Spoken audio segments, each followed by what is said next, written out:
The Worn Bible. Some things are learned slowly enough to become instinct.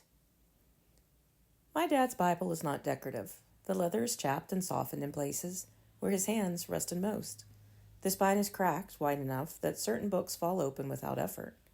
Before it was finally rebound, it was held together with black electrical tape, the kind you wrap around something when you're not ready to let it go yet. A page is torn near the Psalms. There's a faint tan discoloration along the edges, the kind that only comes from years of thumbing through thin paper. If you pick it up, the pages whisper slightly when they move. The paper is thin enough that the words from the other side show through in pale shadow. It is not pristine. It is lived in. Blue ink, red ink, green, black, verses underlined, arrows drawn from one column to another, cross-references stacked in the margins like someone building scaffolding, scripture pointing to scripture, a conversation unfolding across decades.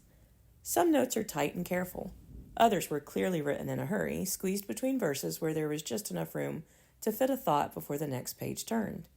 The handwriting changes slightly over the years, as if time itself has moved through the margins. It was never a shelf Bible.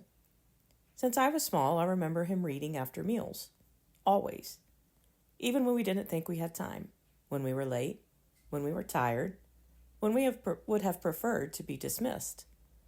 The table would still be warm from dinner, plates stacked near the sink, someone clearing glasses, the small rustle of pages turning while the house settled after the noise of the meal. The stories were familiar. We could quote some of the verses before he finished them. The parables landed where they always landed. The endings did not change. And still he read them, with the same gravity, the same steady cadence, as though it were the first time. Not rushed, not dramatic, just steady enough that the words had time to settle into the room. As a child, I did not question it. As an adult, I have. Was it habit? Was it routine for routine's sake? Was it performance? The quiet insistence on being the kind of man who reads the Bible at the table. Then I think of Nehemiah. The king asks why his face is troubled, and before he speaks, he prays. Not later, not after reflection.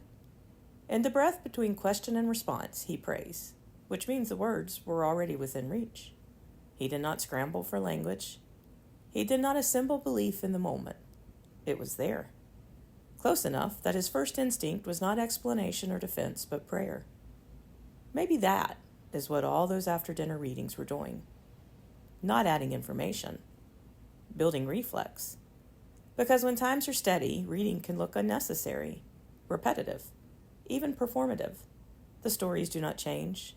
The verses do not rearrange themselves. The same psalms, the same prophets, the same parables told again in the same order. But when the questions come, when the king notices your face, when the diagnosis lands, when the door closes, you do not rise to the level of your intentions. You return to what you have rehearsed. My father's Bible does not look impressive because it is old. It looks the way it does because it was opened, again and again. The spine gave way slowly over years of use. The margins filled with small notes and arrows and questions that must have made sense in the moment. The paper thinned under the simple habit of returning to the same pages, day after day. None of that happened all at once. It happened quietly, the way most formation does. And maybe faith is less about knowing the stories by heart than it is about keeping them close enough that they are never far from reach. Close enough that the language of them begins to shape the language of your own life. Because when the moment comes, when someone asks the question you didn't expect, when the news lands harder than you thought it would, when the room goes quiet in a way you didn't plan for, you rarely have time to assemble belief from scratch. You return to what has already been placed within you.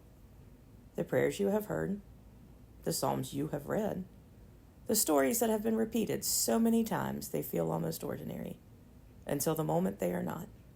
And then, without much effort at all, they answer before you do. The pages fall open where they always seem to.